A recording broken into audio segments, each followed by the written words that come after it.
Continental drift theory के बारे में हम पढ़ते हैं। आपको सबसे पहले तो permanency theory of ocean and continents by Harold Jeffrey. The second one is ये F B and B F याद रखने हैं आपको। एफ बी पे बी एफ मिला, तो ऐसे 17वीं सेंचुरी 18वीं सेंचुरी। ठीक है। तो फ्रांसिस बेकन ने क्या ऑब्जर्व करी थी सिमिलैरिटी अफ्रीकन और एशियन कोस्ट जो है ना उसके बीच में।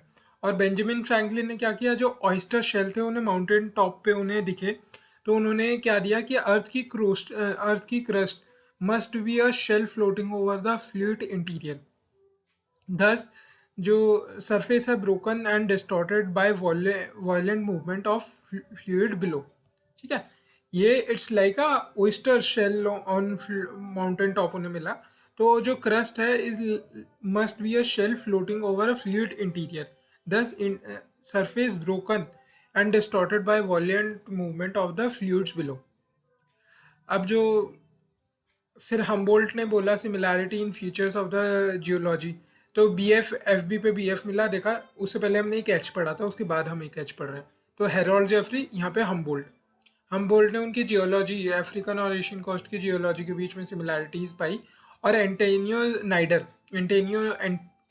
नाइडर ने सिमिलैरिटी पाई, जो कार्बोनियस कोल है ना सीम, अफ्रीका यूरोप में और नॉर्थ अमेरिका में, उसमें कार्बोनियस कोल की सीम्स में सिमिलैरिटी पाई फॉसिल्स में। Fossils similar fossils of carboniferous coal. ठीक है। अब देखते हैं फिर F B Taylor. B F B पे बी एफ मिला, फिर अगेन एफ बी आ गया। तो एफ बी टेलर 1908 में, जो इनका मेन एम थे ना वो तो टर्शरी माउंटेन्स जो है ना फोल्ड माउंटेन्स, उनकी ओरिजिन पता लगाना था। दो लैंड मासेस इन्होंने बोला, दो लैंड मासेस जिन्हें गोंडवाना और लोरेशिया कहा गया, वो near north pole and south poles cretaceous period की बात चल रही है। ट्रायसिक जुरासिक क्रिटेशियस पीरियड की बात है ना, तो मीसोजोइक का जो एंड वाला पी एच टी, तो क्रिटेशियस पीरियड एंड वाला पीरियड था क्रिटेशियस पीरियड। तो इन्होंने बोला कि टाइडल फोर्स जो है मून की, वो इक्वेटरवर्ड और वेस्टवर्ड मूवमेंट के लिए कॉन्टिनेंट्स की ना, ये लैंड मासेस की वो रिस्पॉन्सिबल है tidal force of moon due to the earth. जो ड्यू टू द मूवमेंट क्या होता है, जो बैफिन बे है, इक्वेटर वर्ल्ड मूवमेंट के कारण क्या होता है, ये जो अपना एल्समेयर आइलैंड, बैफिन बे, लेब्राडोर सी और डेविस स्ट्रेट जो है ना ग्रीनलैंड के पास वाला इलाका, एग्जैक्टली exactly। तो वो बना है अर्थक्वेक मूवमेंट, क्योंकि जैसे जैसे इक्वेटर की तरफ आ रही है, ऐसी जैसे जैसे इक्वेटर की तरफ यूरेशियन प्लेट वगैरह आएगी, ठीक है, तो क्या होगा कि एल्प्स हिमालयाज और कॉकेशियंस बन जाएंगे जैसे जैसे इंटरेक्ट होगी कॉन्टिनेंटल कॉन्टिनेंटल इंटरेक्शन। फिर जैसे नीचे से ऊपर की तरफ आएंगे तो ग्रेट ऑस्ट्रेलियन बाइट और रॉस सी, ये भी बन गए। रॉस सी क्या एंटार्क्टिका के नॉर्थ में है, तो ग्रेट ऑस्ट्रेलियन बाइट और रॉस सी बन गए। अब उसके बाद due to the westward movement क्या बनी, वेस्ट मूवमेंट होगी, तो रॉकीज माउंटेन बनेंगे, Atlantic and Indian oceans, Atlantic and Indian Ocean due to the filling of gap between drifting continents। पानी फिल कर रहा है। इसका क्रिटिसिज्म क्या हुआ, इन्होंने कॉन्टिनेंट्स को बहुत ही लार्ज स्केल पे मूव करा दिया, पर कायदे में तो 32 से 64 किलोमीटर कॉन्टिनेंट मूव कर जाए ना, रॉकीज एंडीज जैसे माउंटेन, तो तभी बन जाए। तो माउंटेन ओरिजिन के लिए इतना लार्ज स्केल मूवमेंट की ज़रूरत नहीं थी। और अगर टाइडल फोर्स इतनी ही ज़्यादा पावरफुल है, ठीक है, तो वो अर्थ की जो रोटेशन को ही स्टॉप कर दिया होता अभी तक। but he raised voice very powerfully, very forcefully against permanency theory and contraction theory जो थी ना उसके खिलाफ, क्योंकि इन्होंने कॉन्टिनेंट्स की मूवमेंट पे फोर्स दिया। फिर अगला है continental drift theory of A G Wegener की, जो थी 1912 में जो आई। इसका मेन एम था जो climatic changes occurred in the past, climatic anomalies इन्हें देखने को मिली, ठीक है, एजी वेगनर को, वो एक्सप्लेन करना इनका मेन एम था। तो ये बेसिक प्रीमाइस क्या था इनकी थ्योरी का, ये एक तो एडवर्ड स्वेस को फॉलो करते थे, 3 लेयर सिस्टम ऑफ अर्थ, जिसमें outer layer of sial, intermediate layer of sima और inner layer of nife. Outer layer of sial, outer sial sima and nife. Sial floating over sima कहेंगे, तो वो कहने के लिए सियाल और सीमा कहीं से तो आना चाहिए, वो एडवर्ड स्वेज से आ रहा है। 3 लेयर के बारे में वो बात करते हैं, outer layer, intermediate layer, inner layer. अब जो दूसरा है कॉन्टिनेंट, जो सियालिक मासेस है, float on Seema without resistance. ठीक है। अब उससे अगला है, अब क्लाइमेट चेंज की बात हो रही है, तो ये जो एफ बी टेलर थे वो क्रिटेशियस पीरियड से बात कर रहे थे, जब गोंडवाना और लोरेशिया ऑलरेडी बन चुके हैं। ये क्या कार्बोनिफेरस पीरियड से बात कर रहे हैं, जब लैंड मास स्पेंजी और पेंथलासा है। ठीक है, अभी वो टूट के गोंडवाना लैंड और लोरेशिया बनेगा। ठीक है, तो all land masses were united into one Pangaea which was surrounded by the huge water body known as Panthalassa. South pole इन्होंने दरबन पे माना है। ठीक है, अब देखते हैं आगे। तो jigsaw fit, Borborema plateau and Gulf of Guinea, कुछ कुछ एविडेंस देंगे ना। तो एक तो jigsaw fit fossil match, jigsaw fit fossil match, paleoclimatic paleoclimatic evidence, geological evidence, geodetic evidence, geological evidence, geodetic evidence, paleoclimatic evidence. देखो climate की anomaly तो बताना ही चाह रहे हैं ये, तो पेलियोक्लाइमेटिक एविडेंस तो ऑफकोर्स इंक्लूड करेंगे, जिक्स ऑफ इट तो सब इंक्लूड कर रहे हैं। और फिर दूसरा ये एक दो जीजी इंक्लूड करेंगे, एक तो जियोलॉजिकल एविडेंस, दूसरा जियोडेटिक एविडेंस, और एक और है जो जिसे फॉसिल मैच कहते हैं। तो फॉसिल मैच का ये डायग्राम को आपको याद ही है। ठीक है, इसमें आपको 5 चीज़ें बनानी है। एक तो साउथ अफ्रीका, अफ्रीका, फिर यहाँ पे इंडिया, इंडिया, फिर यहाँ पे अंटार्कटिका, और ये रॉस सी और इसके बीच में होगा ना, ऑस्ट्रेलिया के बीच में अंटार्कटिका और ऑस्ट्रेलिया। 5 आपने बना ली, बीच में ये छोटा सा मैडगास्कर और बनाना है। तो कौन सी 4 आपको फॉसिल्स लिखने हैं? तो साइनोनोटस लिस्टोसोरस ग्लोसेप्टोरस मीजोसोरस, साइनोनेटस लिस्टोसोरस ग्लोसेप्टोरस मीजोसोरस। ये साइनोनेटस और लिस्टोसोरस दोनों क्या है? ये ट्रायसिक लैंड रेप्टाइल्स हैं दोनों। तो ये सी कैसे क्रॉस कर लिया इन्होंने, अगर ये ट्रायसिक लैंड रेप्टाइल्स है। ठीक है, साइनोनोटस लिस्टोसोरस ग्लोसेप्टोरस, ग्लोसेप्टोरस एक फॉसिल ऑफ अ फर्न है। ठीक है, फर्न ने कैसे पास कर लिया कॉन्टिनेंट्स। और फिर है मीजोसोरस, ये फ्रेश वाटर रेप्टाइल है। तो साइनोनेटस लिस्टोसोरस ग्लोसेप्टोरस मीजोसोरस। अब पेलियोक्लाइमेटिक एविडेंस के अंदर वही है कि कहीं पे जहाँ आज की डेट में बहुत ठंड है वहाँ कोल पाया जाएगा, पर वहाँ फॉरेस्ट के कारण कोल होना चाहिए। और जहाँ आज की डेट में फॉरेस्ट है वहाँ पे कुछ ठंडी के एविडेंस पाए जाएंगे। ठीक है, तो कार्बोनिफेरस ग्लेशिएशन के evidence Brazil, Falkland, south Africa के जो दरबन का इलाका है और इंडिया का जो तालचेर का इलाका है वहाँ पे मिले हैं। जहाँ पे गर्मी है वहाँ पे अब कार्बोनिफेरस ग्लेशियर के एविडेंस मिल रहे हैं, और जहाँ पे ठंडी है वहाँ पे कोल के evidence. Rich coal found in Russia, Canada, Ukraine, North America. अगर इसकी कोई लोकेशन याद है तो आप लिख सकते हो, जैसे कोल कहाँ पे मिलते हैं, तो वो स्मोक डिस्ट्रिक्ट की बात कर सकते हो, या हम पेंसिल्वेनिया, वर्जीनिया, केंटकी, ठीक है, उसकी बात कर सकते हैं कि यहाँ पे कोल मिल रहा है। Not need to remember the exact districts या स्टेट्स जिसमें नॉर्थ अमेरिका की कोल मिल रहा है, वो सब में मिलता ही है आसपास की ना। तो डिस्ट्रिक्ट्स के नाम ऐसे थोड़े लूजली लिख सकते हैं। फिर अब है जियोलॉजिकल एविडेंस, जैसे Appalachian mountains were similar to eastern Greenlands के जो हैं, आयरलैंड के हैं, ग्रेट ब्रिटेन, नॉर्वे के जो माउंटेन्स हैं, तो वो जियोलॉजिकल सिमिलैरिटीज़ है उनके बीच में। फिर अगला है geodetic evidences, Greenland drifting westward at 20 centimetre per year. ये जियोडेटिक एविडेंस है जो प्रोमिनेंट है काफ़ी। ठीक है, अब उसके अगला हम देखते हैं फोर्सेस रिस्पॉन्सिबल कौन सी गई। एफ बी टेलर ने तो जैसे मून को कह दिया था कि जो मून की पुल है, ग्रेविटेशनल पुल, उसके कारण इन्होंने कहा पोलर फ्रीइंग फोर्स है, और जो टाइडल फोर्स है सन और मून की। पोलर फ्लिंग फोर्स क्या है? क्योंकि एलिप्सॉइडिकल शेप है अर्थ की, तो जो बॉयंसी है एंड ग्रेविटेशन फोर्स है वो डायरेक्ट अपोजिशन में नहीं है एक दूसरे की, इसी के कारण एक नेट फोर्स लगती है जो कि इक्वेटर वर्ड की तरफ एक्सपीरियंस होती है। ठीक है, tidal force of sun and moon के कारण एक वेस्टवर्ड की तरफ फोर्स लगती है। एक्चुअल ड्रिफ्टिंग देखते हैं, disruption drifting and ultimately drifting began in Carboniferous. जो मूवमेंट है ना कॉन्टिनेंटल ब्लॉक्स की अवे फ्रॉम द पोल्स, उसे क्या कहते हैं? The flight from the poles. ठीक है, एक्चुअल ड्रिफ्टिंग क्या है? डिसरप्ट होते हैं पहले, फिर रिफ्ट होती है, एंड देन अल्टीमेटली ड्रिफ्टिंग होती है कार्बोनिफेरस टाइम्स में। फ्लाइट फ्रॉम द पोल्स कहते हैं इसे, जो कॉन्टिनेंट पोल से मूव कर रहे हैं ना, कॉन्टिनेंट पोल से अवे, तो flight from the poles. Pangaea जो है दो में ब्रेक हो जाता है। पोल भी उस टाइम कहाँ पे था, दरबन में था, ठीक है। तो जो साउथ अफ्रीका में दरबन है। अब जो पेंजिया है, broken into Laurasia and Gondwana. Laurasia को अंगारा लैंड भी कहते हैं, गोंडवाना लैंड, अंगारा लैंड। अब इंटरवीनिंग स्पेस जो ओपन होता है, तो the flight from the poles, the opening of the Tethys, ठीक है। अब जो Gondwana land disturbed during Cretaceous disruption, rifting and displacement of continental blocks continued from Carboniferous to Pliocene times जो है, पेलियो, ईओ, ओलिगो, मियो, प्लायो, प्लिस्टो, होलो।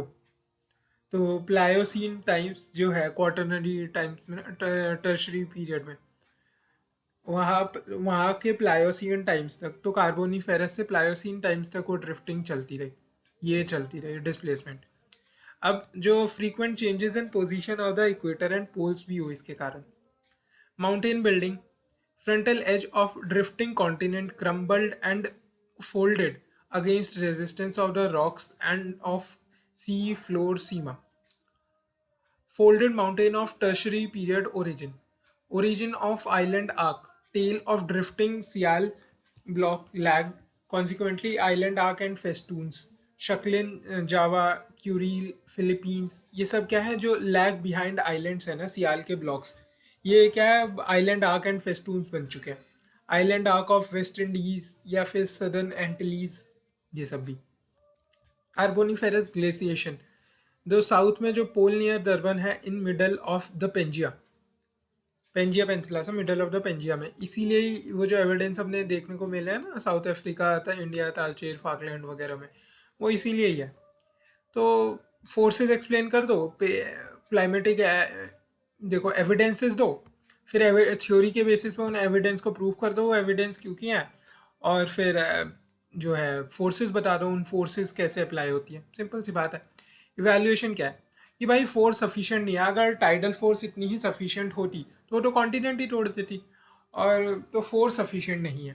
दूसरा, फिर जिक्सॉ जो match है ना, वो परफेक्ट नहीं है, क्योंकि एक्सटेंसिव कॉन्टिनेंटल शेल्फ भी तो है अंडर उसके नीचे, तो जैसे बोरबोरेमा प्लेट्यू के आसपास, तो कॉन्टिनेंट वो सही नहीं है। अब जो पोल वॉन्डरिंग कॉन्सेप्ट है, वो भी इनवैलिड ठहराया जा चुका है प्लेट टेक्टोनिक्स के बाद। अब couldn't elaborate direction and chronological sequence of displacement of continents, तो हिस्टोरिकल रिकंस्ट्रक्शन नहीं कर पाया। मतलब सियाल और वह सीमा के ऊपर कंट्रोवर्सी है कि क्या वो स्मूथ था, या अगर वो विदाउट रेजिस्टेंस था, तो how could this crumbling and folding against resistance of rocks ये हो पाया। प्लेट टेक्टोनिक्स के बारे में अब हम देखते हैं। अब इसके लिए कुछ ईयर्स आपको याद रखना है, 60, 63, 65, 67, 68, 63, 65, 67, 68, 60, 63, 65, 67, 68। अब जो रिजिड लिथोस्फेरिक स्लैब है और rigid and solid crystal layer tectonically जिसे प्लेट्स कहा जाता है, टेक्टोनिकली नॉन एज, तो रिजिड लिथोस्फेरिक स्लैब जो है, और rigid and solid crystal layer tectonically known as plates. तो ये प्लेट टेक्टोनिक्स है। Evolution, nature, motion of plates. तो tectonically known as plates, deformation within plates, interaction between plates, दो चीज़ें पढ़नी होती है, ठीक है। इंटरैक्शन बिटवीन प्लेट्स, जिससे वो मार्जिन बनती है अलग, ओ सी, ठीक है, या फिर डिफॉर्मेशन विद इन प्लेट्स, जिससे ऑल्कोजिन बनता है, ठीक है, जिससे हॉटस्पॉट्स बनते हैं। तो deformation within plates, crystal thinning होती है, ठीक है, तो वो वाली सब चीज़ है। आउटवर्ड बल्ज बनता है। अब it's based on two scientific concepts. एक और भी है जो पेलियो क्लाइमेटिक एविडेंसेस वगैरह ना, paleo climate paleo climatism, paleo magnetism, ठीक है। दो साइंटिफिक कॉन्सेप्ट कौन से हैं वैसे जिस पे प्लेट टेक्टोनिक बेस्ड है, एक तो सी फ्लोर स्प्रेडिंग, दूसरा है कॉन्टिनेंटल ड्रिफ्ट। अब जेटी विल्सन जो है, इन्होंने 1965 में पहली बार वर्ड प्लेट दी थी।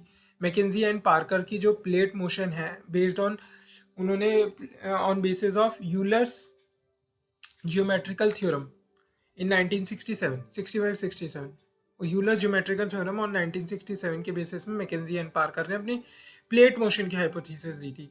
They postulated paving stone hypothesis. अब जिसमें ओशियन जो है crust new formed at MORs और डिस्ट्रक्शन उस पर ट्रेंचेस पे हो रही थी. Paving wave hypothesis. अब जैसे हम मैकेंजी एंड पार्कर देखते हैं ना, ऐसी मॉर्गन एंड पिछोन है. MP McKenzie and Parker Morgan and Pichon. McKenzie Parker Morgan Pichon. McKenzie Parker Morgan Pichon ऐसी जो थे. W J Morgan and Le Pichon. W J Morgan Le Pichon. W J Morgan Le पिछोन. तो इन्होंने 1968 में elaborate करी थी various aspects of plate tectonics. ठीक है, याद हो गए.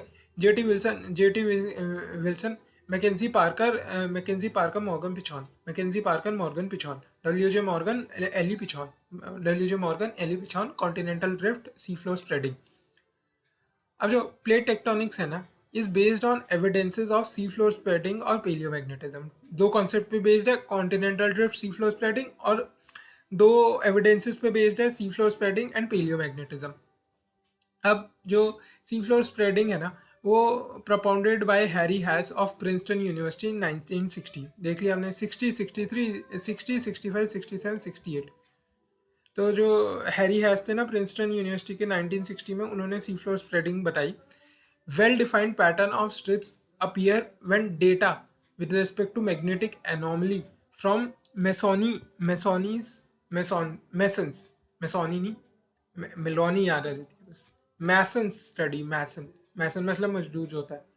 तो well defined pattern of strips appear when data with respect to magnetic anomaly from Mason study of the Pacific plotted on chart.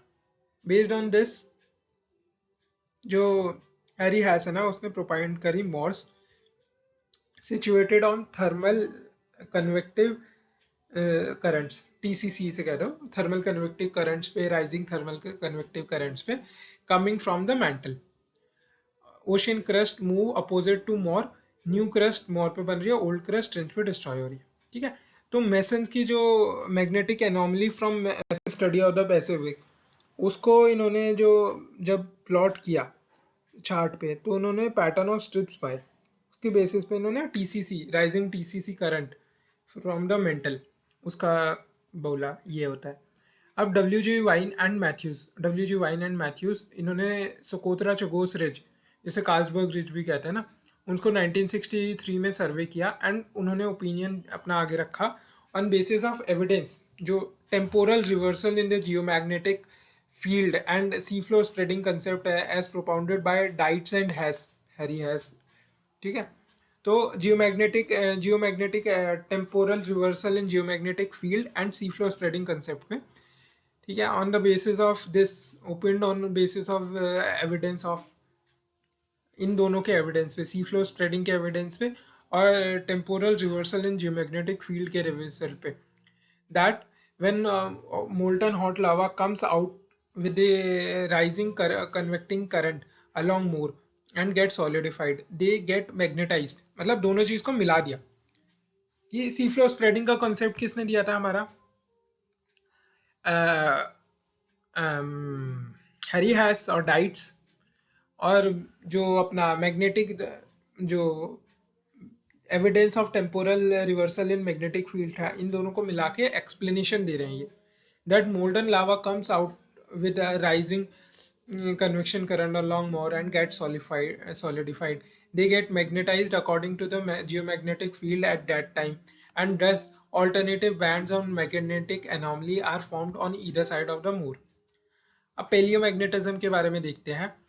तो जो it refers to the preservation of magnetic properties in older rocks, whether sedimentary or igneous, they get magnetized on formation depending on the presence of iron content.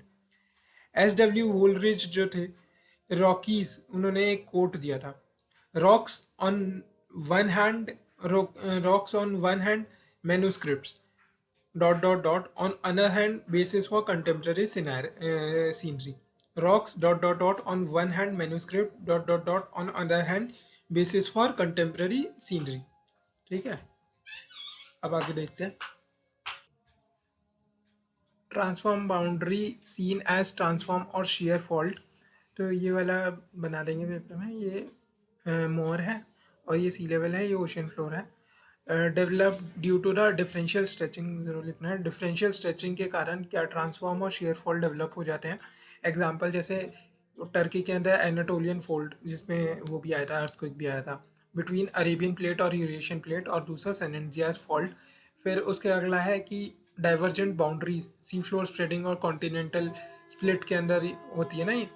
तो इसमें क्या होता है, ये process होता है बी एच बेहतर। तो बल्ज, हॉटस्पॉट, टीजेएफ और ऑक्लूजन।